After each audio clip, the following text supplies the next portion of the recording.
Saya serahkan kepada Tuan Yang di-Pertua. Bismillahirrahmanirrahim. Assalamualaikum warahmatullahi wabarakatuh dan salam sejahtera kepada semua dan juga kepada Cikgu Hashimah. Saya harap semua berada dalam keadaan yang sihat dan baik semasa pandemik COVID-19 ni. Jadi, salam perkenalan, saya Fika selaku Tuan Yang di-Pertua bagi sesi perbahasan pada hari ini. Untuk makluman, usul pada hari ini berbunyi perpaduan kita ibarat retak menanti belah. Maka tanpa membuang masa yang ada, saya mempersilakan Menteri Pertama daripada pihak kerajaan untuk menyampaikan hujah serta bidasan yang ada. Dipersilakan. Perubahan suara dengar? Dengar? Okey. Dalam pada kita sibuk dengan kemajuan pendidikan, jangan kita pinggirkan perpaduan negara kita yang hanya menanti belah. Sebelum itu, terima kasih buat Tuan Yang di-Pertua, perwakilan pembangkang delegasi kerajaan. Seterusnya warga Dewan yang bersidang, Assalamualaikum warahmatullahi wabarakatuh. Dan salam persidangan saya hulurkan buat anda kesemuanya. Baiklah, warga Dewan sekalian. Selaku yang amat berhormat Perdana Menteri pada hari ini, izinkan saya untuk menggagaskan usul perdebatan yang amat penting untuk kita bincangkan demi kemaslahatan perpaduan negara kita, warga Dewan yang mulia. Usul pada hari ini berbunyi, perpaduan kita ibarat retak menanti belah. Kami di meja perwakilan kerajaan menyokong usul pada hari ini melihatkan kepada keadaan perpaduan di Malaysia yang telah pun retak dan menanti untuk perbelahan menerusi 3 kayu ukur yang telah kami tetapkan dek kerana isu-isu perpaduan yang timbul. Baiklah, tanpa membuang minit dan masa, izinkan saya melakukan gerak kerja saya yang pertama, iaitu membuat pendefinisian usul secara literal, seterusnya konseptual pembawaan kerajaan pada hari ini.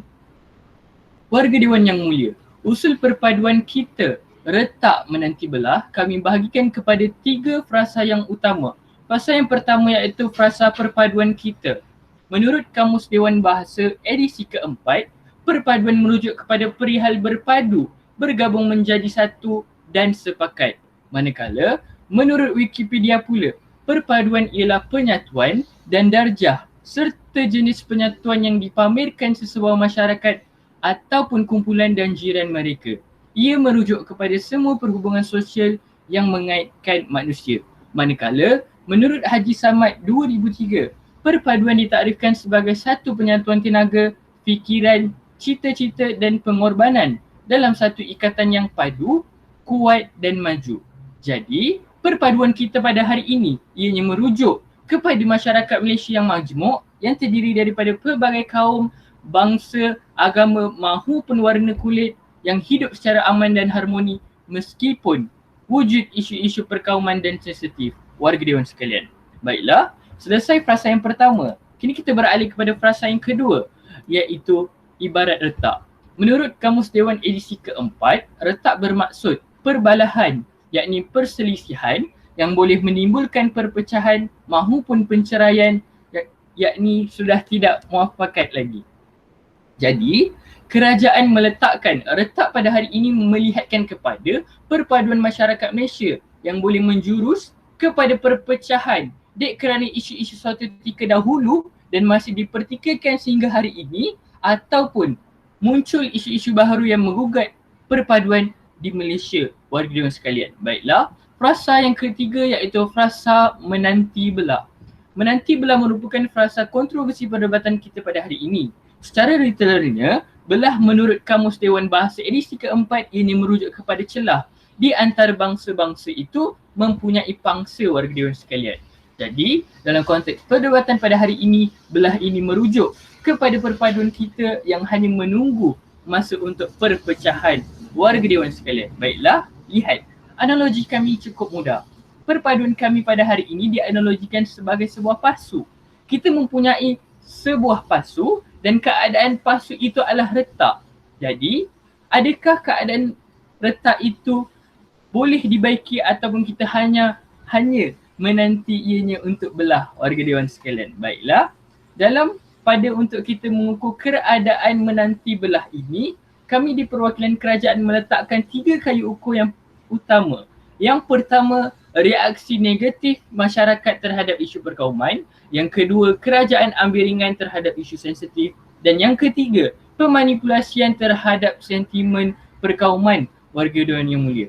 Dengan itu, dalam sesi penghujahan nanti, kami akan rumuskan dan tunjukkan kepada warga Dewan sekalian bagaimana dengan adanya isu-isu lama yang dipertikaikan semula maupun isu-isu baru yang membuat perpaduan negara kita ianya menyebabkan kayu ukur kami ketiga-tiga ini cukup untuk membuktikan keadaan menanti belah itu warga Dewan sekalian.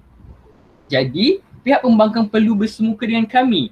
Dengan apa? Dengan menafikan ketiga-tiga kayu ukur yang kami gariskan sebentar tadi tidak pernah berlaku warga Dewan sekalian. Baiklah, Tuan Dipertua, skop perbahasan pada hari ini merujuk kepada isu-isu perpaduan yang dahulu dan dipertikaikan sehingga hari ini serta isu-isu baru yang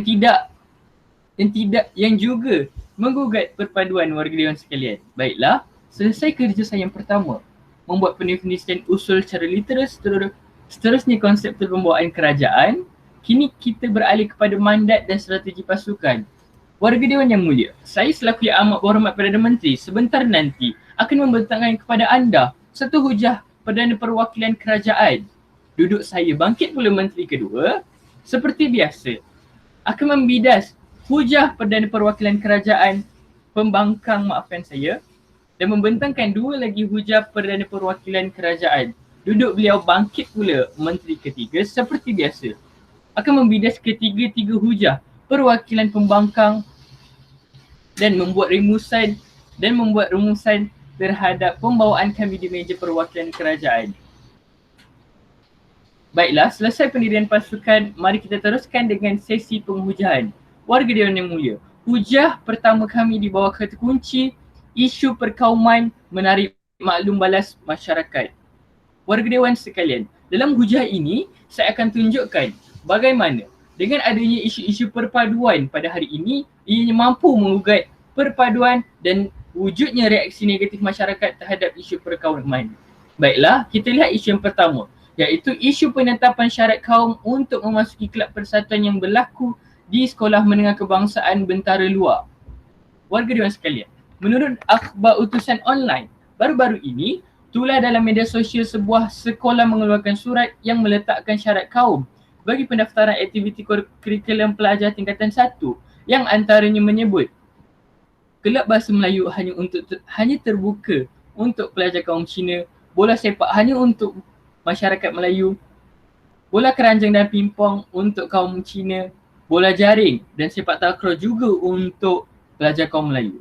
Isu ini telah menimbulkan sensitiviti perkauman secara tak langsung. Bukan itu sahaja, isu ini juga telah menarik perhatian masyarakat di media sosial warga yang sekalian. Menerusi satu ucapan di platform Twitter mendatangkan kemarahan dan perbalahan antara kaum.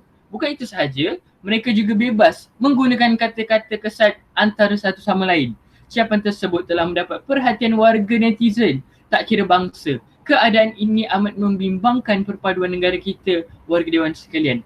Menurut Senator Waita Moti berkata, terdapat sesetengah isu yang dibangkitkan di media sosial telah menggugat keharmonian yang dikecapi negara selama ini. Kerajaan mengambil langkah berhati-hati untuk menyelesaikan setiap masalah yang timbul dengan mempertimbangkan kepentingan semua pihak ibarat menarik rambut dalam tepung. Jadi, kenapa saya klasifikasikan maklum balas mereka ini sebagai satu tindakan yang negatif? Mari saya buktikan. Pada 18 April 2001, pentadbiran Sekolah SMK Bentara Luar telah membuat permohonan maaf secara terbuka atas insiden yang berlaku. Menurut akhbar Metro Harian, beliau telah mengakui kesilapan yang telah berlaku yang tidak disengajakan warga Dewan sekalian, dan rentetan daripada itu pihak Kementerian Pelajaran telah mengambil tindakan yang sewajarnya terhadap pentadbiran sekolah itu. Namun, apa yang berlaku? Kita lihat pada minggu berikutnya masih lagi wujud maklum balas negatif tentang isu ini di platform Facebook dan Twitter. Terdapat kira-kira 90 akaun mengongsi pautan tersebut dan masih lagi bersifat mencuba menimbulkan provokasi antara kaum warga Dewan sekalian. Nampak wujud satu isu perpaduan, pihak berwajib sudah mengambil tindakan, tetapi masih lagi wujud maklum balas negatif daripada masyarakat. Tidak cukup satu isu, saya kemukakan isu yang kedua, iaitu isu penetapan pembelajaran jawi di sekolah jenis kebangsaan. Dewan Yang Mulia, menurut surat siaran KPM 2019, pelaksanaan pengenalan tulisan jawi dalam kurikulum mata pelajaran Bahasa Melayu untuk tahun 4 sekolah jenis kebangsaan dimulakan pada tahun 2020. Pengenalan kepada tulisan jawi ini bukanlah bertujuan untuk bersifat keagamaan, malah hanya bersifat pengetahuan tentang seni, warisan dan sejarah Bahasa Melayu warga dewan sekalian. Menurut akhbar atasan Free Malaysia Today, dengan izin Tuan Yang Dipertua Dong Zun berkata, pendukung sekolah jenis kebangsaan SJK menolak pengenalan tulisan jawi disebabkan fear factor, dengan izin Tuan Yang Dipertua, atau ketakutan yang dimiliki mereka. Setiausaha Agung Dong Zong Eng Chai Heng berkata, komuniti itu khawatir perkenalan jawi mempunyai unsur islamisasi yang berupaya mempengaruhi pelajarnya, warga dewan sekalian. Baiklah, rentetan daripada itu, masyarakat yang beragama Islam turut menyemarakkan keadaan ini. Kerana apa? Kerana masyarakat Cina di Sarawak telah membuat satu banner dan berkumpul di hadapan sekolah dengan banner itu berjudul Say No to Jawi Kaligrafi, warga dewan sekalian. Dalam isu ini kita lihat sebahagian Melayu sangat marah dengan kaum Cina yang menentang jawi, malah perkara yang sama turut berlaku pada isu Tanglong pada masa dahulu. Warga dewan sekalian, nampak? Sebentar tadi, saya telah buktikan wujudnya isu-isu perpaduan pada hari ini, ada pun wujud sikap cetus provokasi maupun salah faham terhadap satu isu pelaksanaan. Dapat saya buktikan, dua isu perpaduan yang timbul telah menepati keadaan menanti belah kami yang pertama, iaitu reaksi negatif masyarakat terhadap isu perkauman. Tuan Dipertua, sekali lagi, saya tegaskan kembali, kami di perwakilan kerajaan sebulat suara menyokong usul perpaduan kita retak menanti belah, melihatkan kepada keadaan perpaduan di Malaysia telah pun retak dan menanti untuk belah dalam tiga keadaan kayu ukur yang telah kami tetapkan. Yang pertama, kayu reaksi negatif masyarakat terhadap isu perpaduan. Yang kedua, kerajaan ambil ringan terhadap isu sensitif. Dan yang ketiga, memanipulasi sentimen perkauman, warga dewan sekalian. Dengan itu, mohon untuk terus mencadang. Assalamualaikum.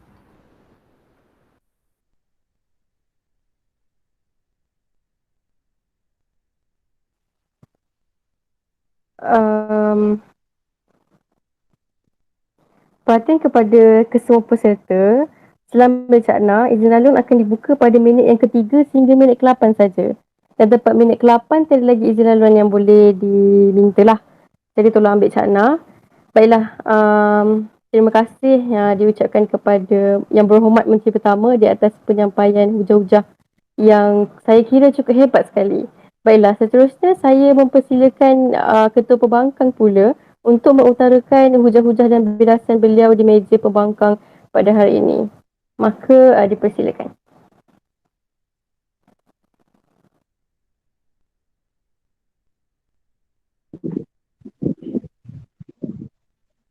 Perpaduan itu seperti sejenis syahdu yang ditiup oleh angin, tidak tergapai jika tidak kesepakatan, hanya boleh dicapai dengan kesepaduan, kerana perpaduan itulah kelangsungan dan perjuangan.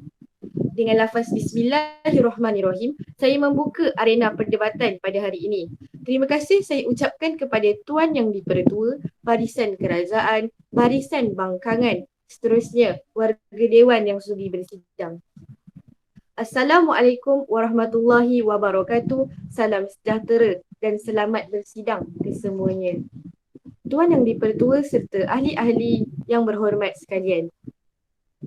Saya amat bersyukur kerana berkat keamanan dan keharmonian di bawah kepimpinan kerajaan pada hari ini, Dewan kembali bersidang untuk membahaskan satu usul yang begitu penting untuk dilaksanakan.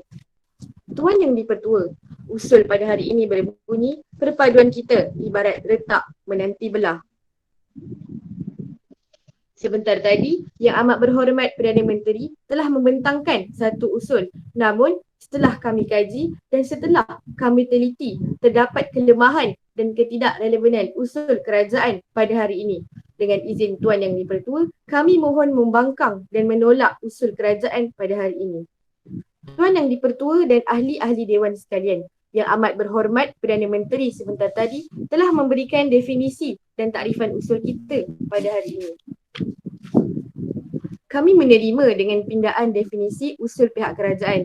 Dengan izin Tuan Yang Dipertua, saya mohon meminda definisi pihak kerajaan dan menegakkan definisi kami di barisan perwakilan pembangkang. Baiklah, tanpa membuang masa, ayo kita menganalisis semula kes yang telah dibentangkan oleh Yang Amat Berhormat Perdana Menteri sebentar tadi. Terdapat begitu banyak sekali masalah. Pertama, dari sudut pendefinisian usul. Kita perlu faham bahawa perpaduan kita ibarat retak menanti belah ini boleh sahaja kita kaitkan dengan analogi. Sebab ada beza antara retak dengan retak menanti belah. Retak menanti belah ini diibaratkan sebagai seorang suami yang ingin menceraikan isterinya talak satu. Itu adalah keadaan retak menanti belah. Yang mana kita akan tahu bahawa akhirnya memang sudah tidak ada cara untuk kita selesaikan masalah. Namun, retak pada hari ini hanyalah sekadar perbalahan biasa ataupun calar biasa sahaja dan bukanlah retak yang akan menanti belah warga Dewan sekalian. Tuan Yang Dipertua, kami selaku pembangkang pada hari ini turut menolak konseptual kerajaan yang menunjukkan bahawa wujudnya provokasi dalam perpaduan. Sepatutnya kerajaan membuktikan bahawa isu-isu yang adanya isu-isu yang lebih kontroversi, yang lebih menampakkan lagi perbelahan dalam perpaduan itu.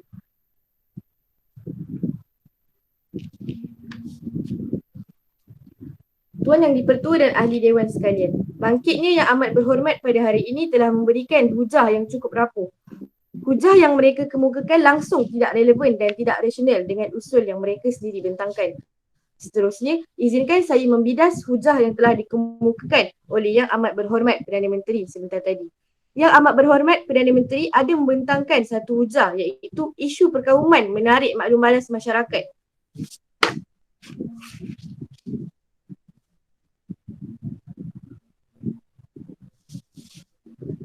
Yang Amat Berhormat Perdana Menteri ada menyatakan bahawa tampilnya isu Jawi ini. Baiklah, isu Jawi ini telah lama wujud dalam manuskrip Ketamadunan Melayu di gugusan Kepulauan Melayu sekitar abad ke-10 Masihi atau 3 Hijrah sehingga kemas kini dengan 29 aksara dipinjam dari huruf Arab dan 6 abjad tambahan bagi penggunaan dalam bahasa Melayu sebelum kedatangan pendatang Cina dan India dan sebelum kemunculan huruf Rumi lagi. Ini fakta dan bukan persepsi. Begitu juga dengan budaya penulisan Cina. Budaya penulisan Cina kekal di Cina sehingga hari ini. Begitu juga dengan tulisan Tamil di India. Masing-masing mengekalkan dan memperkasa kebudayaan asal bangsa mereka. Istimewanya, kerajaan Malaysia tidak pernah mengganggu mana-mana bangsa menggunakan tulisan asal-usul mereka. Mereka diberi kebebasan menggunakannya, malah dimasukkan ke dalam silibus pendidikan negara. Tidak diharamkan sebagaimana sesetengah negara direct dictator. Malah Perdana Menteri Tun Dr. Mahathir juga, mantan Perdana Menteri Tun Dr. Mahathir juga memaklumkan penggunaan tulisan khat dalam mata pelajaran Bahasa Melayu tahun 4 boleh diteruskan berikutan kerajaan berpegang kepada dasar kemakmuran bersama dan tidak pernah menghalang penggunaan tulisan bahasa lain. Seni khat Jawi bukanlah milik kaum Melayu sahaja tetapi milik manusia sejagat dan dipelajari di seluruh dunia. Janganlah isu ini dijadikan sebagai pemecah belah perpaduan bangsa dan rakyat. Seterusnya, mereka harus menunjukkan keikhlasan perpaduan dan dengan menyokong segala agenda yang membentuk identiti bangsa Malaysia. Ini laluan yang diputus. Silakan Yang Berhormat. Ya, Alhamdulillah kita bersyukur kerajaan kita masih membenarkan tulisan Jawi dan bahasa-bahasa lain. Cuma soalnya Tuan Yang Dipertua, sekarang ni masyarakat kita yang tak boleh nak menerima isu Jawi ini, Tuan Yang Dipertua. Sebab itu kata masyarakat kita dah semakin rosak perpaduan.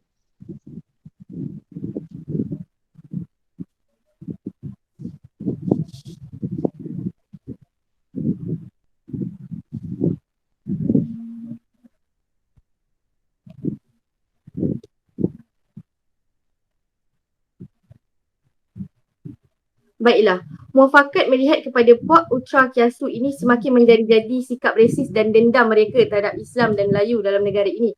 Khususnya ketidakpuashatian dalam perkara 153 bagi menangani sikap buruk ini.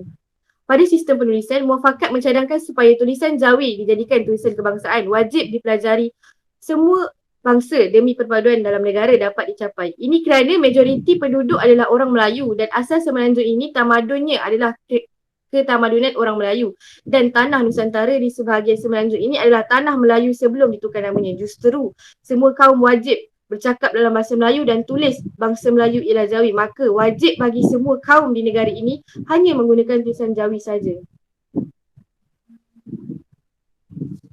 Tuan Yang di-Pertua dan ahli-ahli Dewan. Untuk menolak usul pada hari ini, pihak pembangkang telah meletakkan satu premis yang amat simplistik. Untuk mengukuhkan premis pihak pembangkang bagi menolak usul kami, kami telah meletakkan 3 strategi utama, iaitu saya selaku ketua pembangkang akan membentangkan hujah pertama, iaitu isu politik yang telah diselesaikan, manakala pembangkang kedua akan membentangkan 2 hujah, iaitu persepakatan antara kaum dan inisiatif kerajaan dalam memupuk perpaduan. Pembangkang ketiga pula telah saya amanahkan untuk membidas dan membetulkan kepincangan hujah pihak kerajaan yang cuba meraih simpati ahli-ahli Dewan untuk menerima usul yang mereka bentangkan dan seterusnya. Pembangkang ketiga akan mengukuhkan hujah-hujah pihak pembangkang untuk menolak usul pada hari ini.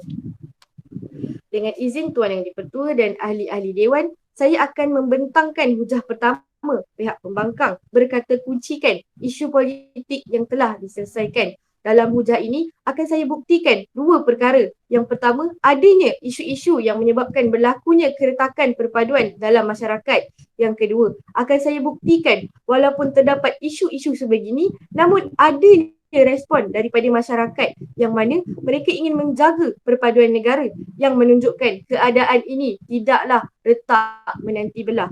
Oleh itu, kami bawakan kes yang terjadi pada tahun 2018 di mana mantan Menteri Perpaduan di Jabatan Perdana Menteri, iaitu P. Waitamurty yang merupakan seorang menteri pada ketika itu, telah memberi sebuah ucapan berbaur fitnah tentang kematian Muhammad Adib Muhammad Kasim, yang mana kematian ini berlaku di Kuil Seri Maha Mariaman.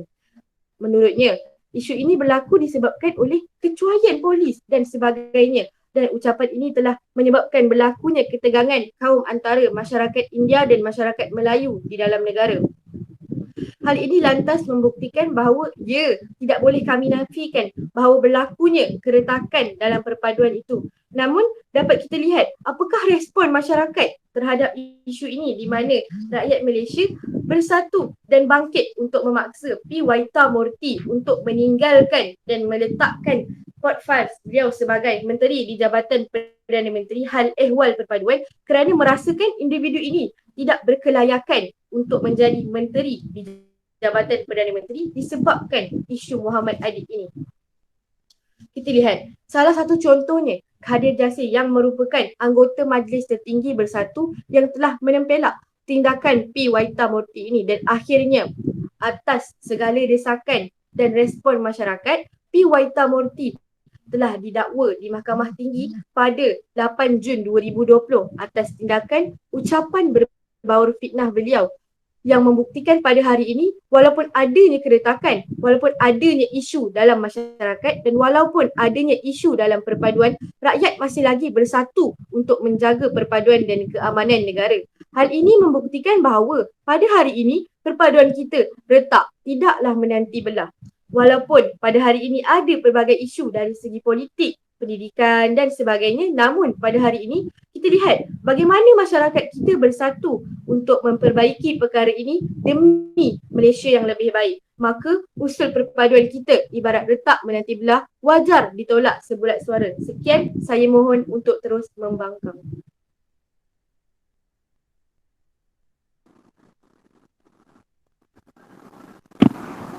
Baiklah, terima kasih diucapkan kepada Yang Berhormat Ketua Pembangkang di atas penyampaian hujah-hujah serta bilasan sebentar tadi. Seterusnya saya mempersilakan Menteri Kedua pula untuk mengutarakan hujah-hujah serta bilasan beliau di meja kerajaan pada hari ini. Maka dipersilakan.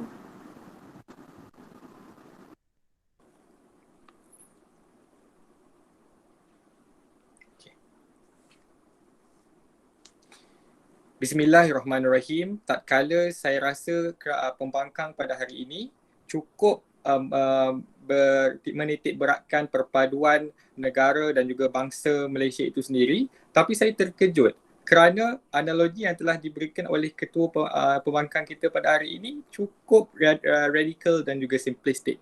Kerana mereka menyamakan retak menanti belah itu sama dengan suami talak satu pada isteri.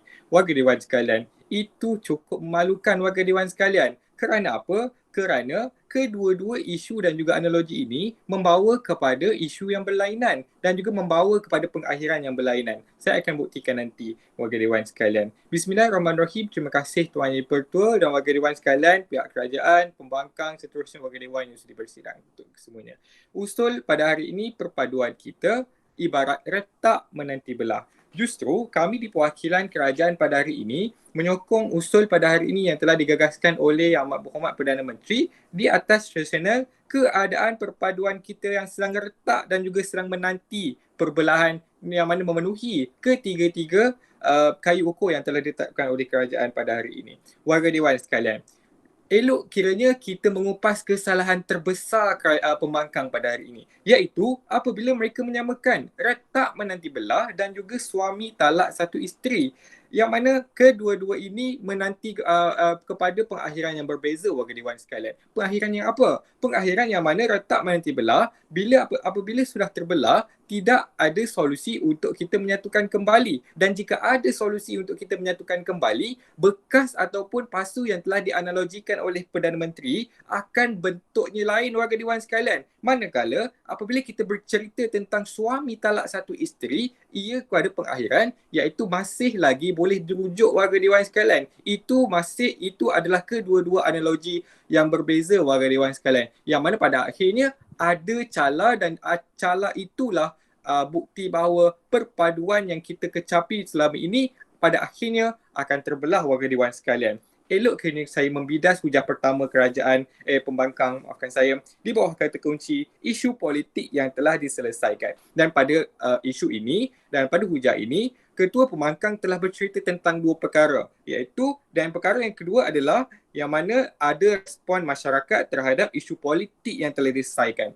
Kerajaan pembangkang pada hari ini perlu fokus dan juga perlu untuk titik beratkan apakah respon yang telah diberikan oleh masyarakat pada hari ini yang mana yang kononnya isu politik diselesaikan. Sama ada respon itu positif ataupun respon itu negatif. Yang mana respon negatif itulah membawa kepada perbelahan dan juga perpecahan perpaduan masyarakat di Malaysia, warga Dewan sekalian. Dan mereka bangkitkan isu yang mana respon masyarakat terhadap isu Kuil Seri Mahariaman.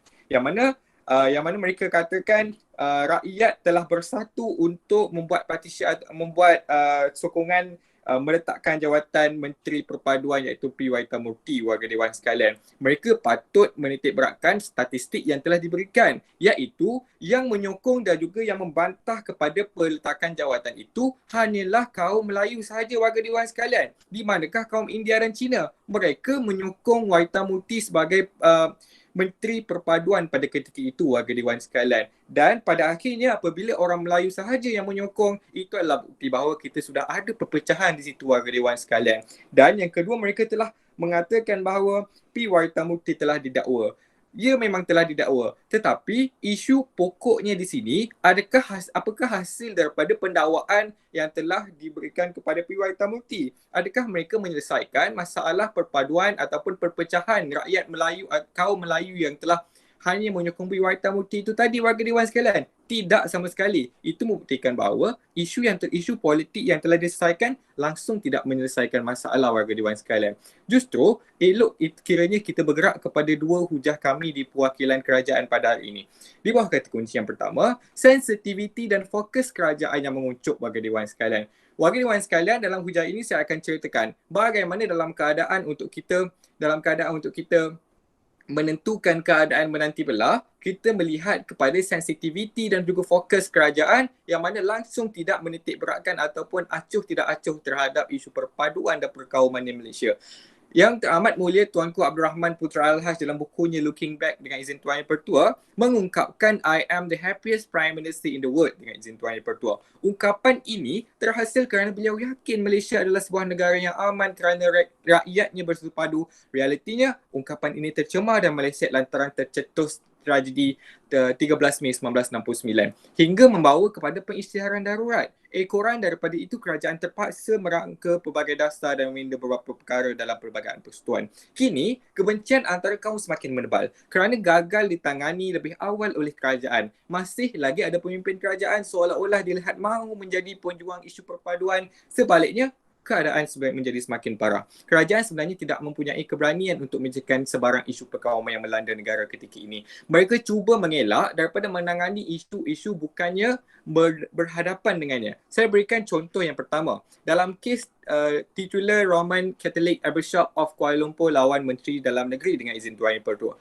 Kes ini melibatkan dakwaan menggunakan kalimah Allah dalam konteks Kristian yang berbeza. Alasannya istilah Allah bukanlah eksklusif kepada agama persekutuan sahaja, tapi tidaknya dan juga perkara 3.1 Perlembagaan Persekutuan tidak menyatakan secara jelas tentang istilah Allah. Dan manakala Mahkamah Tinggi memutuskan penganut agama Kristian di seluruh negara boleh menggunakan kalimah Allah dalam penerbitan agama mereka untuk tujuan pendidikan, warga dewan sekalian. Ketegangan dan kontroversi ini juga timbul setelah 3 musrak surat tulisan Jawi dan hiasan tanglung sempena sambutan Tahun Baru Cina di sekolah mencerminkan Malaysia sedang dibakar kemarahan, warga dewan sekalian. Isu tanglung diakhiri apabila 7 menteri hadir memasang semula tanglung yang telah diturunkan. Namun kehadiran 7 menteri itu timbul kemarahan. Di manakah mereka ketika Dong Zong ingin mengadakan kongres membantah isu pembelajaran tulisan Jawi di sekolah vernacular? Sepatutnya perlu ada sekurang-kurangnya 7 menteri ke pejabat Dong Zong untuk menyeru mereka membatalkan kongres tersebut.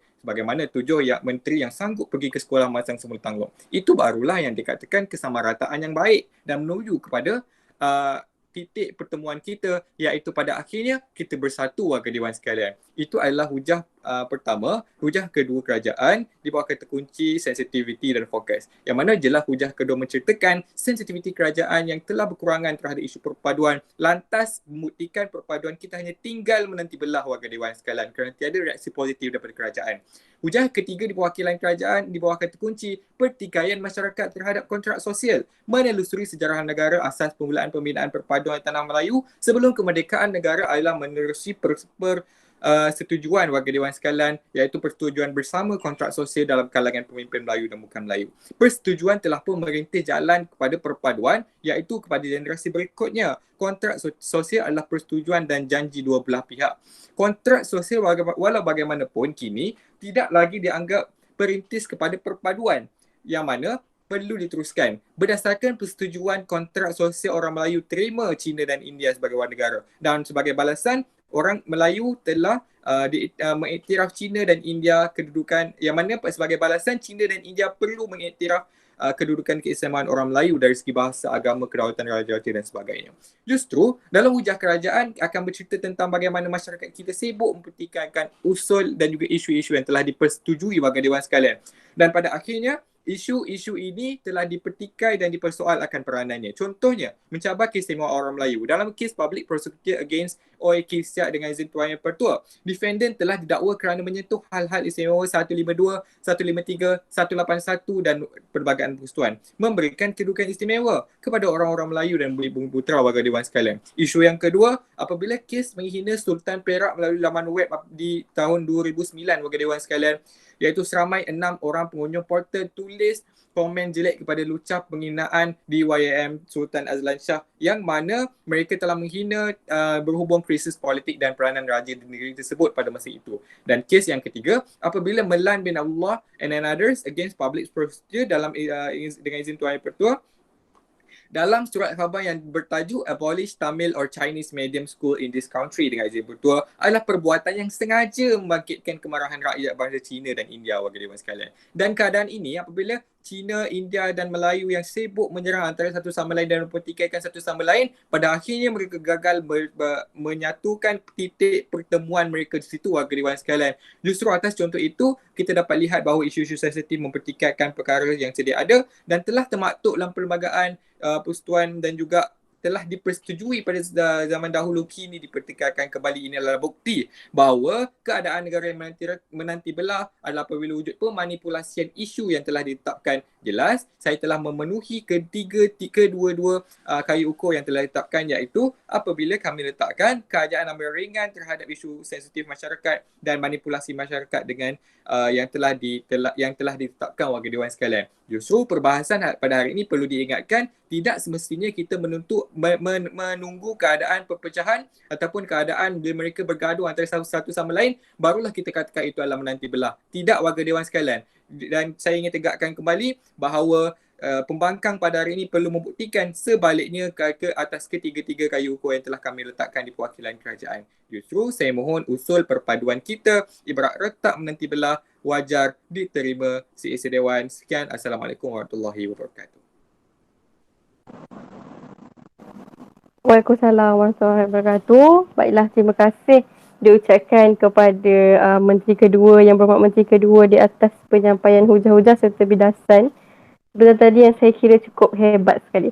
Baiklah, seterusnya saya mempersilakan pula pembangkang kedua daripada meja pembangkang untuk mengutarakan hujah-hujah serta bidasan beliau di meja pembangkang. Baiklah, dipersilakan.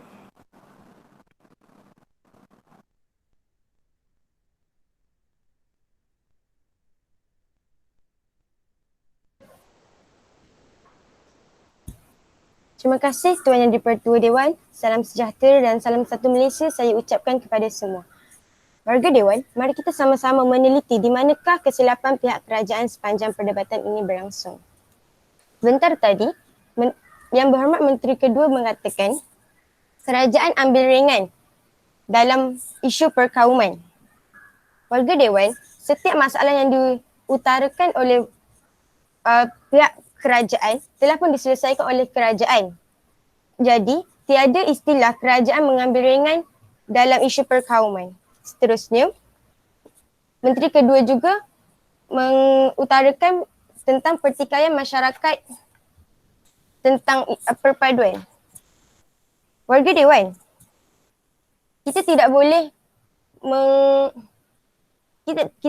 kita tidak boleh menolak pertikaian masyarakat, tetapi warga Dewan fikirkan, adakah pertikaian sesuatu itu boleh merosak pertikaian masyarakat yang telah pun diselesaikan boleh merosakkan perpaduan di negara kita. Saya teruskan kepada hujah Perdana Menteri tadi tentang reaksi negatif oleh masyarakat. Reaksi negatif oleh masyarakat ini serta usul pertikaian masyarakat, saya boleh ungkapkan ianya adalah benda yang sama. Isu yang dibawa oleh Perdana Menteri tadi tentang isu tulisan Jawi. Isu tulisan Jawi ini telah selesai dan saya akan tunjukkan cara penyelesaiannya di dalam hujahan saya. Tanpa membuang masa, mari kita teruskan dengan hujah perwakilan pembangkang pula. Saya selaku pembangkang kedua masih teguh berdiri menentang usul pada hari ini kerana saya yakin dan percaya perpaduan kita masih kukuh dan tidak retak, jauh sekali menanti belah, melihatkan kepada persepakatan antara kaum. Warga Dewan, masalah memang selalu berlaku. Sedangkan lidah lagi tergigit, ini kan pula masyarakat yang berbilang kaum, rambut sama hitam tapi hati lain-lain. Warga Dewan yang mulia, kami membawa satu kes yang berlaku pada awal tahun 2020 berkenaan isu Dongzong berkaitan isu tulisan Jawi yang mereka tak mahu diletakkan dalam buku teks bahasa Melayu di sekolah rendah jenis Cina.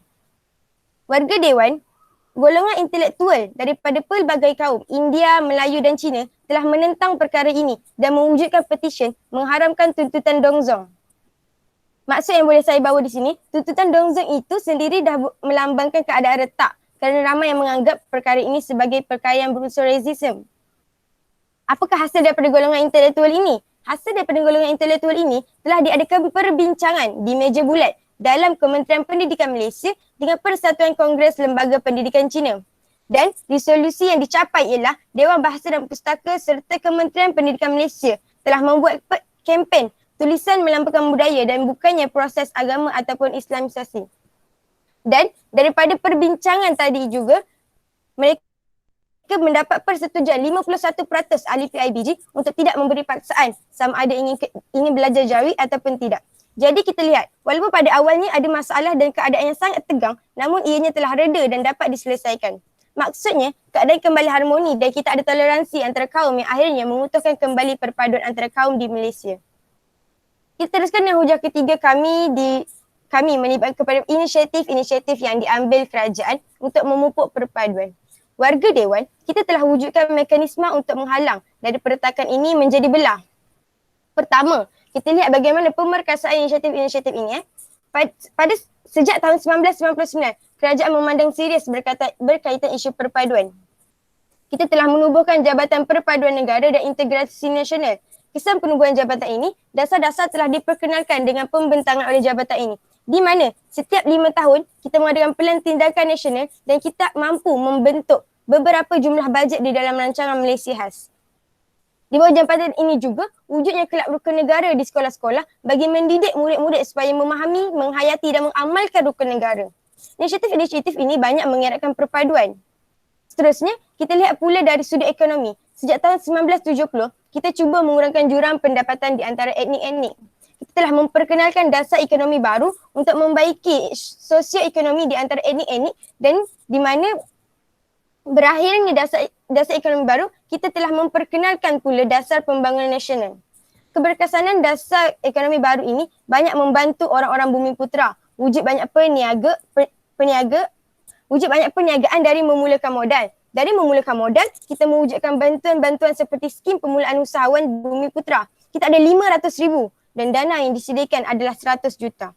Sejak 2018, kita telah banyak membantu peniaga untuk memulakan perniagaan mereka. Terusnya kita rentas kepada negeri Sabah dan Sarawak pula. Kerajaan terus menaikkan infrastruktur di sana bagi menaikkan ekonomi. Seperti pelaksanaan lebuh raya Pan Borneo, pembinaan lapangan kapal terbang antarabangsa Kota Kinabalu dan pada hari ini kerajaan melancarkan dasar pandang Sabah Sarawak. Tuntasnya, kerajaan mempunyai pelbagai inisiatif untuk memupuk perpaduan di dalam kalangan rakyat. Maka, usai pada hari ini, perpaduan kita, dua titik bertindih, ibarat retak menanti belah, wajar ditolak melihatkan kepada persepakatan antara kaum dan inisiatif kerajaan dalam memupuk perpaduan. Sekian dari saya, mohon untuk terus membangkang.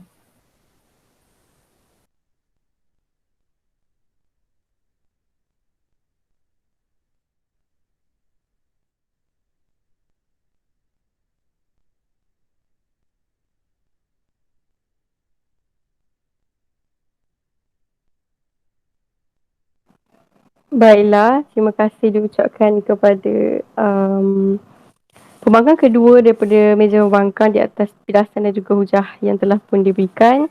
Baiklah, seterusnya saya teruskan. Saya mempersilakan Menteri ketiga untuk mengutarakan hujah serta penjelasan beliau. Dipersilakan. Bismillah. Dengar tak? Dengar tak? Dengar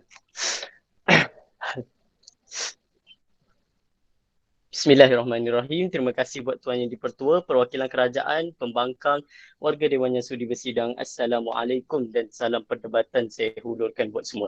Baiklah Tuan Yang di-Pertua. Yang pertama sekali, mesej moral yang boleh kita capai di meja perwakilan pembangkang iaitu mereka ini seolah-olah melepaskan batuk di tangga Tuan Yang di-Pertua. Di mana mereka mengambil jalan yang terlalu mudah dalam menjawab isu usul perdebatan Tuan Yang di-Pertua. Perpaduan kita titik dua bertindih ibarat retak menanti belah. Apakah respon di meja perwakilan pembangkang pada hari ini Tuan Yang di-Pertua? Mereka cuba untuk hadirkan langkah-langkah yang telah kita lakukan terhadap isu-isu perpaduan. Sudah cukup untuk mereka katakan, ya kita berjaya untuk membaiki pasu yang sudah retak Tuan Yang di-Pertua. Sedar ataupun tidak warga Dewan sekalian, di akhirnya setiap perkara-perkara yang mereka tunjukkan ataupun setiap jalan-jalan yang mereka telah ambil Tuan Yang di-Pertua, tidak pernah kita nampak bagaimana respon positif yang mampu diberikan kepada perpaduan negara kita, Tuan Yang di-Pertua. Itu masalah utama di meja perwakilan pembangkang. Saya harap mereka tidak lagi terlalu mengambil mudah dalam menjawab sesuatu isu, Tuan Yang di-Pertua. Baiklah, ayo kita menilai kembali apakah keinginan ataupun tuntutan di dalam usul perdebatan kita, Tuan Yang di-Pertua. Yang pertama, tentang frasa perpaduan kita, warga Dewan sekalian, kita sepatutnya perlu tahu dalam menilai kepada perpaduan, kita perlu menilai kepada respon kedua-dua pihak, Tuan Yang di-Pertua. Yang pertama, respon masyarakat. Yang kedua, respon kerajaan. Disebabkan mereka tidak pernah menilai kedua-dua respon ini, Tuan Yang di-Pertua, sebab itu bangkit keadaan di meja perwakilan pembangkang. Mereka katakan kepada kita tentang isu Jawi. Oh, kerajaan buat ini. Oh, kerajaan buat itu. Oh, kerajaan usaha begini. Namun, Tuan Yang di-Pertua, bagaimana respon masyarakat terhadap isu Jawi ini, Tuan Yang di-Pertua? Akhirnya, respon masyarakat terhadap isu Jawi ini, ramai daripada mereka menunjukkan respon-respon yang negatif, Tuan Yang di-Pertua. Sebab itu kami bangkitkan kepada anda bahawa isu Jawi ini merupakan antara isu ataupun antara bukti yang menunjukkan perpaduan kita sedang retak, malah menanti terbelah, Tuan Yang di-Pertua. Bukan itu sahaja, Tuan Yang di-Pertua. Dalam kita menilai frasa retak menanti belah, iaitu kita perlu setuju. Ya, kita semua sama-sama setuju bahawa keretakan memang sedang berlaku. Isu-isu perpaduan sekarang memang sedang berlaku. Di meja perwakilan kerajaan, kami tunjukkan kepada anda bagaimana keretakan ini semakin bertambah sehingga bertemu satu keretakan dengan keretakan yang lain, membawa kepada terbelah pasu, Tuan Yang di-Pertua. Namun, Tuan Yang di-Pertua, di meja perwakilan pembangkang, sepatutnya mereka tunjukkan kepada kita adanya keretakan, namun kita berjaya menampal kembali keretakan, berjaya untuk memperbaiki keretakan, Tuan Yang di-Pertua. Namun masalah di meja perwakilan pembangkang, apa yang cuba mereka tunjukkan apabila adanya keretakan, ada orang hadir cuba untuk menyambung keretakan tapi menggunakan konsep yang salah. Akhirnya keretakan tidak mampu diselesaikan, Tuan Yang di-Pertua. Ayo kita menilai dan terus respon kepada meja perwakilan pembangkang. Yang pertama, Tuan Yang di-Pertua, melihat kepada ketua pembangkang menyatakan kepada kita tentang pindaan konsep, Tuan Yang di-Pertua, iaitu mempersoalkan tentang perpaduan kita ibarat retak menanti belah. Katanya ibarat retak menanti belah ini adalah akhirnya tiada penyelesaian masalah, Tuan Yang di-Pertua. Ya, kami sendiri faham ibarat retak menanti belah ini menunjukkan tiada penyelesaian masalah. Sebab itu, bangkit Perdana Menteri menunjukkan kepada anda bagaimana kita cuba untuk menyelesaikan masalah ini. Namun akhirnya rakyat memberikan respon-respon negatif terhadap sesuatu masalah ataupun isu perpaduan, Tuan Yang di-Pertua. Kemudian mereka mengambil jalan mudah. Katakan isu-isu yang kami bangkitkan ini tidak sesuai, Tuan Yang di-Pertua. Jadi, apakah isu yang sesuai yang mereka maksudkan, Tuan Yang di-Pertua? Kami tunjukkan kepada anda, akhirnya isu-isu yang telah berlaku ini tidak mampu kita menyelesaikan masalah. Yang seperti anda tuntut, ibarat retak menanti belah. Inilah isu yang sesuai, Tuan Yang di-Pertua. Terus kita menilai kepada hujah pertama ketua pembangkang. Katanya tentang cerita Waitamutri, Tuan Yang di-Pertua. Dua perkara saya ingin menyentuh tentang perkara ini, Tuan Yang di-Pertua. Yang pertama, apabila kita menilai isu Waitamutri sendiri, kita dapat lihat bagaimana isu perpaduan itu sendiri wujud di dalam agensi-agensi yang sepatutnya menjaga perpaduan. Bagaimana kelemahan perpaduan kita sekarang yang sedang menanti belah apabila pihak atasan sendiri tidak mampu dijaga masalah perpaduannya, Tuan Yang di-Pertua. Inilah yang memberikan respon ataupun kesan negatif terhadap perpaduan kita, Tuan Yang di-Pertua. Sekalipun kalau kita kata, oh, Waitamutri ini akan dipecat, Waitamutri ini sudah dipecat, Tuan Yang di-Pertua. Namun akhirnya sikap percaya antara kaum terhadap kaum lain sudah diretakkan oleh Waitamutri sendiri, Tuan Yang di-Pertua, merosakkan masalah perpaduan. Dan kita lihat Waitamutri ini membincangkan tentang isu apa? Iaitu tentang isu adib, Tuan Yang di-Pertua. Ini sudah jadi satu masalah. Apabila isu adib ini telah menimbulkan satu kontroversi perkauman, Tuan Yang di-Pertua, apa yang anda tunjukkan kepada kita? Bagaimana keadaan sekarang ini telah berjaya menjamin masalah perpaduan, namun di akhirnya isu adib ini telah menyebabkan perkauman rosak. Kata kita sudah selesai dan sebagainya. Akhirnya ciapan-ciapan di laman sosial masih menjadi-jadi Tuan Yang di-Pertua. Terus menilai kepada pembangkang kedua. Katanya pada hari ini kita dah selesaikan masalah. Jangan risau Tuan Yang di-Pertua. Ayo kita lihat satu persatu yang saya akan buktikan kepada anda. Yang pertama, isu tentang majikan memukul pekerjanya. Pekerja yang berpuasa Tuan Yang di-Pertua. Di mana di akhirnya isu ini tidak mampu diselesaikan dengan cara yang baik Tuan Yang di-Pertua. Hukuman yang setimpal tidak dikenakan atas alasan undang-undang Tuan Yang di-Pertua. Pernah tak kita terfikir bagaimana keadaan sekarang atas alasan undang-undang ataupun atas alasan beberapa faktor tertentu mereka mula mengabaikan isu-isu perpaduan ini Tuan Yang di-Pertua. Ini yang menunjukkan masalah ketidakseriusan kerajaan dalam menyelesaikan masalah ini. Sepatutnya mereka cuba untuk mencari jalan lain ataupun meminda undang-undang sedia. Kerana kita tahu satu kesalahan yang telah dilakukan oleh majikan ini adalah kesalahan yang teramat besar. Bukan sahaja menghina ketuanan Melayu, telah menghina agama rasmi negara kita Tuan Yang di-Pertua. Dan di akhirnya, adakah masalah ini diselesaikan? Tidak berjaya dibuktikan di meja perwakilan pembangkang warga Dewan Sekalian. Dan kedua Tuan Yang di-Pertua, isu yang dibangkit daripada Menteri Warga Dewan Sekalian menceritakan kita bagaimana kerajaan cuba melakukan perkara ini, melakukan plan ini dan di akhirnya rakyat masih lagi memberikan respon yang tidak baik. Adakah ini yang dimaksudkan oleh pembangkang kedua? Isu kita dah diselesaikan Tuan Yang di-Pertua. Hujah pertama beliau, persepakatan kaum Tuan Yang di-Pertua. Kita bagaimana keadaan kita sekarang, sudah bersepakat dalam membina ataupun menjaga perpaduan kita warga Dewan Sekalian. Katanya tentang isu Jawi warga Dewan Sekalian, kita dah selesaikan Tuan Yang di-Pertua. Namun kita perlu ingat, bangkit sahaja isu Jawi ini Tuan Yang di-Pertua sudah menunjukkan kepada kita bagaimana perpaduan yang dahulu kita mampu menjaga kehormatan ketuanan Melayu dan di akhirnya sekarang rakyat sudah meraih mempersoal peradaban Melayu di-Pertua. Itu menunjukkan kita sedang menanti belah Tuan Yang di-Pertua. Nilai kepada hujah terakhir mereka, iaitu mereka mengatakan kepada kita bagaimana kita semakin serius dalam menjawab terhadap isu-isu perpaduan. Kita tubuhkan agensi-agensi. Kita lakukan pelbagai usaha warga Dewan Sekalian. Namun kita nilai usaha-usaha yang mereka tunjuk Tuan Yang di-Pertua. Yang pertama kata mereka, kita buat kelab rukun negara. Sungguh kelakar Tuan Yang di-Pertua. Kita buat kelab rukun negara. Isu perpaduan bangkit di sekolah Tuan Yang di-Pertua. Katanya kita tubuhkan perbadanan dalam memelihara isu perpaduan ini Tuan Yang di-Pertua.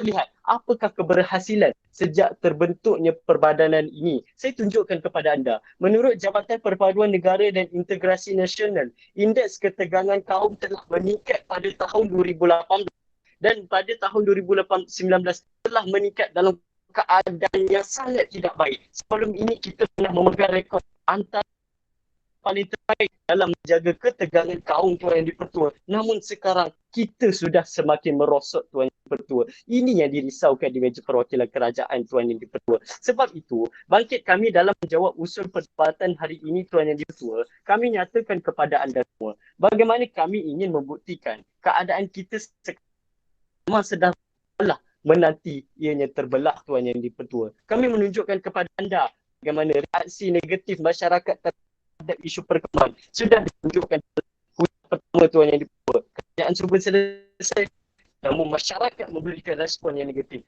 Hujah kedua kami iaitu menceritakan tentang bagaimana kayu ukur kerajaan ambil ringan terhadap isu efektif warga Dewan Sekalian. Seolah-olah mereka ini cuba untuk melarikan diri daripada menjawab atau menyelesaikan isu dan terhadap sentimen perkauman, bagaimana mempersoalkan tentang Melayu dan institusi. Perkara inilah yang menunjukkan kita akhirnya sudah bergerak ataupun seluruh masyarakat kita sedang bergerak dalam membelah perpaduan yang di-Pertua.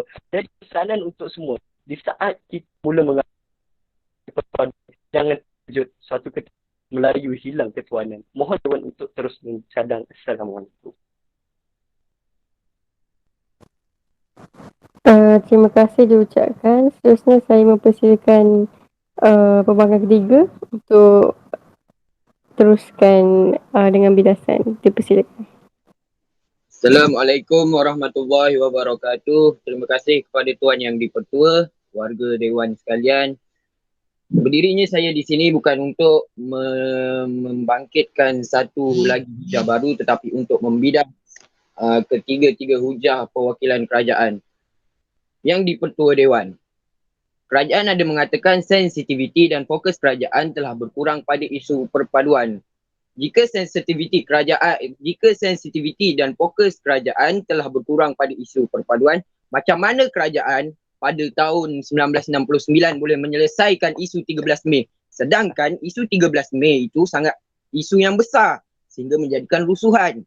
Dan antara jalan penyelesaian yang kerajaan buat pada waktu itu adalah menubuhkan Mageran atau Majlis Gerakan Negara dan mewujudkan satu perkara iaitu rukun negara. Dan dari situ kita boleh ambil rukun negara boleh dijadikan satu aspek perpaduan kerana rukun negara dijadikan untuk menyatukan rakyat dalam pelbagai aspek. Itu yang boleh kita katakan. Dan bila mereka kata sensitiviti dan fokus kerajaan telah berkurang pada isu perpaduan, saya anggap itu sebagai satu perkara yang kelakar. Kerana mereka, sebab kerajaan di sini, kerajaan pada tahun 1969 boleh menyelesaikan masalah perpaduan yang besar. Kenapa kita tak boleh menyelesaikan masalah perpaduan yang bukanlah besar tapi mungkin boleh menyebabkan satu isu ketegangan. Jadi saya katakan kat sini, sensitiviti dan fokus kerajaan telah berkurang pada isu perpaduan ini merupakan satu hal yang tak boleh diterima akal. Jadi saya pergi kepada isi kedua kerajaan iaitu reaksi negatif masyarakat tentang perpaduan. Reaksi negatif masyarakat tentang isu perpaduan, mereka hanya menimbulkan reaksi negatif apabila isu hak-hak mereka pada perlembagaan negara disentuh. Jadi kita boleh lihat di situ contoh isu yang mereka sangat sensitif, contohnya menghina sultan, menghina raja. Jadi isu macam tu terletak pada perlembagaan negara. Kalau isu lain, contoh isu yang agak ringan, tiada dalam perlembagaan negara, mereka tiada masalah. Jadi reaksi negatif masyarakat tak adalah tidak terlalu berat. Cuma reaksi negatif itu masih ada walaupun agak tidak terlampau berat sangat. Jadi itu yang Izin laluan Yang Berhormat. Silakan. Yang Berhormat, bagaimana pula dengan reaksi masyarakat yang mana mempersoalkan hak kesamarataan di antara Cina, India dan Melayu, yang mana isu ini akan pada akhirnya menjurus kepada keretakan perpaduan. Respon? Hak kesamaan rataan yang diminta oleh setiap bangsa iaitu Cina, India, Melayu. Betul Yang Berhormat? Okey Yang Berhormat. Hak kesamarataan ini bukanlah apa. Mereka hanya meminta untuk hidup seperti biasa. Mereka tak meminta apa-apa pun, tak adalah meminta untuk diberikan. Mereka dapat juga bantuan yang diberikan oleh kerajaan. Tiada isu, contoh isu yang dikriminalisasikan pada bantuan. Kerajaan tidak mendiskriminasikan setiap bangsa dalam pemberian bantuan dan apa sekalipun. Jadi isu kesamarataan ini kita boleh handle. Jadi di situ kita dapat lihat. Dan yang Izin Berhormat. Silakan Perdana Menteri. Yang Berhormat, sebenarnya tadi anda telah katakan kerajaan contohnya telah memberikan satu bentuk bantuan kepada semua masyarakat tidak kira kaum. Jadi di situ terdapat satu jalan penyelesaian, tetapi akhirnya kita akan nampak dan wujud satu reaksi negatif di antara masyarakat yang mempersoalkan hak kesamarataan. Tidakkah itu merupakan satu bentuk reaksi negatif masyarakat terhadap kerajaan? Respon? Okey Yang Berhormat. Bila Yang Berhormat kata macam tu, maka kalau kita tak tolong bangsa lain juga, nanti lagi teruk reaksi negatifnya. Jadi yang di situ reaksi negatif tu masih ada, tetapi ia dapat diringankan, dikurangkan apabila diberikan segala bantuan. Ya memang saya tak tolak reaksi negatif tu masih ada, tetapi reaksi negatif tu berkurang dan akan timbul satu sikap iaitu bersangka baik antara setiap bangsa. Jadi itu saya katakan Yang Berhormat. Okey, pergi isu yang ketiga Yang Berhormat iaitu hujah isu tentang isu Tanglong. Isu Tanglong sebenarnya bukanlah isu apa-apa pun. Sebenarnya sebenarnya Hari Raya Cina tu sebenarnya bukan kepada keagamaan.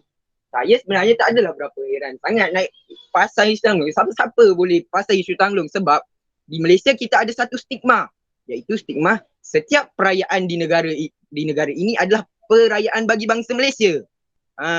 Itu saya selalu perhatikan bahawa kerajaan selalu dikatakan perayaan di Malaysia, semua perayaan di Malaysia ini adalah perayaan bagi semua rakyat Malaysia.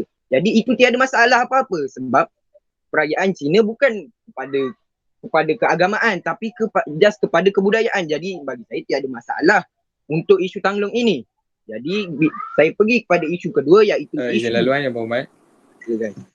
Yang Berhormat, memang tiada masalah dengan isu Tanglong Yang Berhormat. Isu yang di sini apabila mereka menggunakan bahasa Jawi dan sebagainya dan mereka mengasimilasikan isu ini dengan kaum dan juga agama. Itu adalah reaksi negatif daripada masyarakat. Okey, terima kasih Yang Berhormat. Jadi saya faham. Mungkin betul apa Yang Berhormat kata. Jadi isu Jawi pun satu masalah yang perlu dipikirkan untuk setiap masalah. Isu Jawi sebenarnya bukanlah. Isu Jawi pada dasarnya dianggap satu yang berat pada bangsa lain. Tapi jika kita memahami, jika kita menerangkan mereka tentang tulisan Jawi itu, mereka akan faham. Dan dari situ kita tidak akan timbul satu masalah yang agak besar seperti yang terjadi pada awalnya. Jadi sebelum apa-apa kita kena menerangkan kepada mereka tentang isu Jawi itu tersebut. Jadi Yang Berhormat, yang di-Pertua Dewan, saya dengan tegasnya menolak usul isu perpaduan dua titik bertindih retak menanti belah. Terima kasih Yang Berhormat.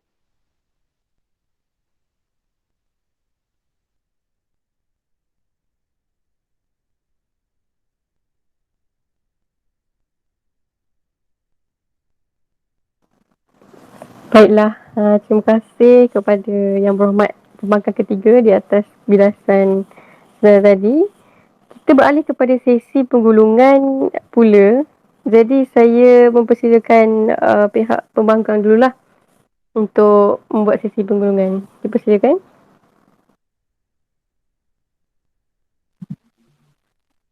Assalamualaikum warahmatullahi wabarakatuh. Terima kasih sekali lagi Yang Berhormat Tuan Yang di-Pertua, rakan-rakan pembangkang, rakan-rakan. Terima kasih sekali lagi Yang Berhormat Tuan Yang di-Pertua, rakan-rakan pembangkang, Yang Berhormat jemaah kabinet, seterusnya ahli-ahli dewan yang dihormati. Bertemu sekali lagi di arena penggulungan.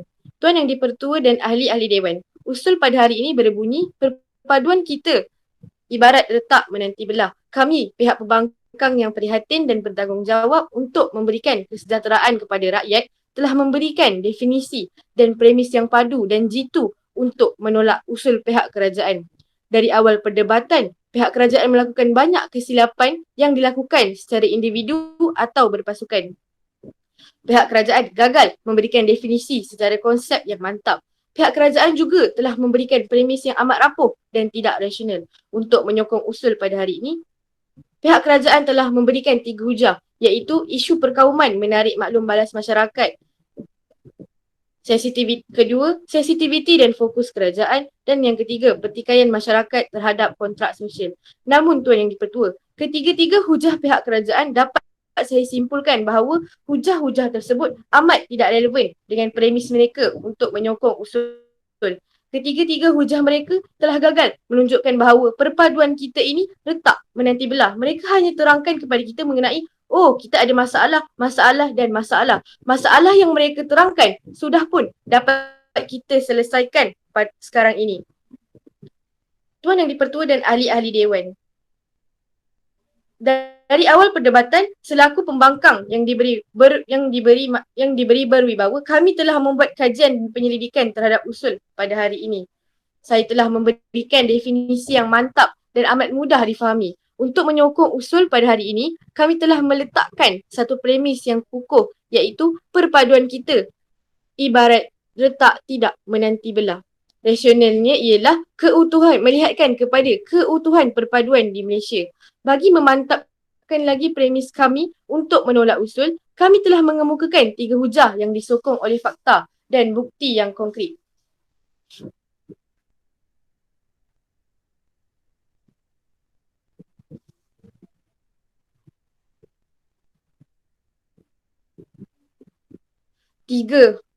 Tiga hujah kami ialah isu politik yang dapat diselesaikan. Yang kedua, persepakatan antara kaum. Dan yang ketiga, inisiatif kerajaan dalam memupuk perpaduan. Oleh itu, Tuan Yang di-Pertua dan ahli-ahli Dewan, tidak ada lagi keraguan yang gelap. Tidak ada lagi keraguan yang gelap dah jadi terang, yang bengkok telah lurus. Usul kerajaan amat tidak relevan dan tidak memberi manfaat jika diluluskan. Nampaknya kerajaan kita pada hari ini tidak membuat persediaan yang cukup sebelum membentangkan usul. Hujah-hujah yang dibentangkan umpama menanam tebu di bibir sahaja. Janganlah ahli-ahli yang berhormat terpedaya dengan janji manis tapi palsu yang dilemparkan oleh mereka dalam usaha mengaburi pemikiran ahli dewan untuk menerima usul. Akhirnya, saya menyeru kepada ahli dewan menggunakan kebijaksanaan dan kewarasan untuk kita menolak usul pada hari ini demi membina sebuah negara bangsa yang bersatu padu dan yang menjadi teras kepada pembangunan dan kemajuan negara. Marilah bersama-sama pihak pembangkang untuk menolak usul pada hari ini, iaitu perpaduan kita ibarat retak menanti belah, sebulat suara tanpa kompromi. Sekian, mohon usul ditolak. Baiklah, terima kasih kepada Yang Berhormat di atas penggulungan saya tadi. Saya teruskan pula kepada meja kerajaan di atas penggulungan. Dipersilakan.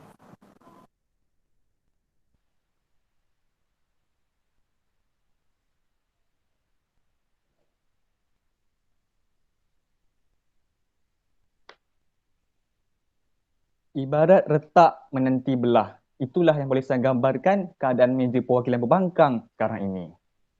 Sebelum itu, terima kasih Tuan Yang Di-Pertua, rakan semeja perwakilan kerajaan, meja perwakilan pembangkang, seterusnya warga dewan yang sudi bersidang pada hari ini. Assalamualaikum warahmatullahi wabarakatuh dan salam perdebatan. Dalam 5 minit terakhir ini akan saya tunjukkan kepada Dewan Yang Mulia ini kesilapan dan permasalahan utama meja perwakilan pembangkang pada hari ini. Saya pergi terus pada gerak kerja saya yang pertama dengan melihat kesilapan-kesilapan yang dibawa oleh ketua pembangkang kita pada hari ini. Yang pertama, Yang Berhormat Ketua Pembangkang hanya membidas analogi yang dibawa oleh Yang Amat Berhormat Perdana Menteri dan mengatakan bahawa konsep kerajaan pada hari ini adalah rapuh. Manakala beliau langsung tidak memberikan satu pendefinisian baharu apakah pendirian pihak pembangkang terhadap usul kita pada hari ini. Dalam arti kata yang lebih mudah, mereka tolak tapi mereka tidak membawakan satu hujah, satu pendirian mereka dalam usul kita pada hari ini. Itu kesalahan yang pertama saya lihat dalam perwakilan pembangkang pada hari ini. Yang kedua, pihak ketua pembangkang juga masih lagi keliru dengan usul kita pada hari ini, yang mana selepas Yang Berhormat Menteri ketiga memberikan izin laluan, ketua pembangkang masih lagi ragu-ragu dengan pada awalnya beliau mengatakan masyarakat kita bebas untuk mengamalkan tulisan Jawi. Namun selepas izin laluan yang diberikan oleh Menteri ketiga, tiba-tiba Yang Berhormat Ketua Pembangkang mengatakan wajib pula. Bagaimana dengan keadaan ini Ketua Pembangkang? Seterusnya saya terus gerak kepada pembangkang kedua yang membawakan 2 hujah. Beliau mengatakan di sini bahawa masalah telah pun selesai dengan inisiatif-inisiatif yang dibawakan oleh pihak kerajaan.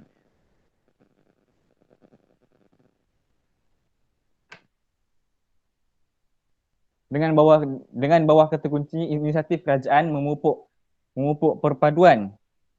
Sedangkan dalam hujah ini beliau menceritakan kepada kita berkenaan dasar-dasar ekonomi yang langsung, tiada kaitan langsung dengan apa-apa pun isu berkaitan dengan isu perpaduan kita pada hari ini.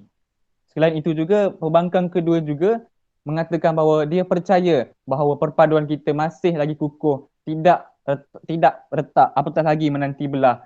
seolah-olah pembangkang kedua pada hari ini lari daripada meja perwakilan pembangkang, tidak bersama dengan ketua pembangkang pada sebenar-benarnya. Dan manakala seterusnya pembangkang ketiga pada hari ini, beliau bercerita berkenaan dengan isu 13 Mei 1969 dengan mengatakan bahawa pihak kerajaan pada ketika itu telah pun berjaya untuk menyelesaikan isu perpaduan pada ketika itu. Namun itu ialah satu ketika masa dahulu yang mana isu itu telah menunjukkan kepada kita bahawa perpaduan kita sebenarnya telah berretak, dan pada hari ini apa yang kita bahaskan sekarang ialah perpaduan kita sebenarnya memang sebenar-benarnya menanti belah. Baik. Dan pembangkang ketiga juga bercerita berkenaan dengan berbaik sangka antara kaum, bagaimana yang berhormat ketua pembangkang ketiga boleh memberikan satu jaminan bahawa yang setiap kaum ini mampu untuk berbaik sangka antara kaum yang wujud di dalam masyarakat di Malaysia ini. Dan pihak pembangkang kita pada hari ini juga langsung tidak menjawab beban bukti yang kami galaskan di bahawa mereka, yang mana mereka perlu untuk menafikan ketiga-tiga kayu ukur yang telah kami gariskan, iaitu reaksi negatif masyarakat terhadap isu perkauman. Yang kedua, kerajaan ambil ringan terhadap isu sensitif dan memanipulasikan pemanipulasian terhadap sentimen perkauman. Maafkan saya. Ketiga-tiga ini gagal untuk dijawab oleh pihak pembangkang pada hari ini, dan seolah-olah perdebatan kita pada hari ini langsung tidak bertembung. Pada akhirnya ingin saya kuatkan semula hujah kerajaan di sini bahawa isu perkauman menarik maklum balas masyarakat. Kedua, sensitiviti dan fokus kerajaan yang menguncup. Dan yang ketiga, pertikaian masyarakat terhadap kontrak sosial menepati ketiga-tiga ukur yang telah pihak kerajaan tetapkan, sekaligus bertepatan dengan usul kita pada hari ini, iaitu perpaduan kita ibarat letak menanti belah. Mohon Dewan Yang Mulia ini mampu untuk membezakan antara kaca dan yang permata, yang mana satu lebih berharga. Sekian daripada saya, mohon untuk terus mencadang. Baiklah, terima kasih diucapkan kepada pihak kerajaan di atas penggulungan saya tadi, juga kepada pihak pembangkang. Terima kasih diucapkan kepada semua peserta yang telah pun berusahalah dalam sesi perbahasan pada hari ini. Jadi saya mempersilakan Saudara Zarul untuk meneruskan. Okay, terima kasih Fika. Alright. Basically sebelum tu selamat datang Cikgu Nuraha, Cikgu Misha, cikgu-cikgu yang ada, Cikgu Suhaini, Cikgu Shima. Okay, terima kasih kerana join kita orang. Okay. Tahniah diucapkan kepada semua pendebat-pendebat yang bakal mewakili kita. Bagi tepukan. Ya, okay. Nampaklah korang punya improvement kat situ. Ada banyak improvement. Hari demi hari kita dapat perbaikilah sikit-sikit masalah yang ada. Cuma mungkin dari segi kita dari segi bidasan dan juga konsep tu kita ada sikit kelonggaran lah, tapi still ada boleh perbaiki kan. Sebelum tu kita nak bagi jemput Cikgu Shima kot komen.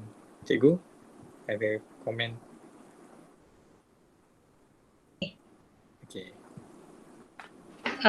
Bismillahirrahmanirrahim. Assalamualaikum warahmatullahi wabarakatuh. Untuk pertandingan pagi ini, saya fahamlah senior berjumpa dengan junior kan. Okay, kematangan tu memang jauh berbeza. Okay, banyak sangat kelemahan minggu ni berbanding dengan minggu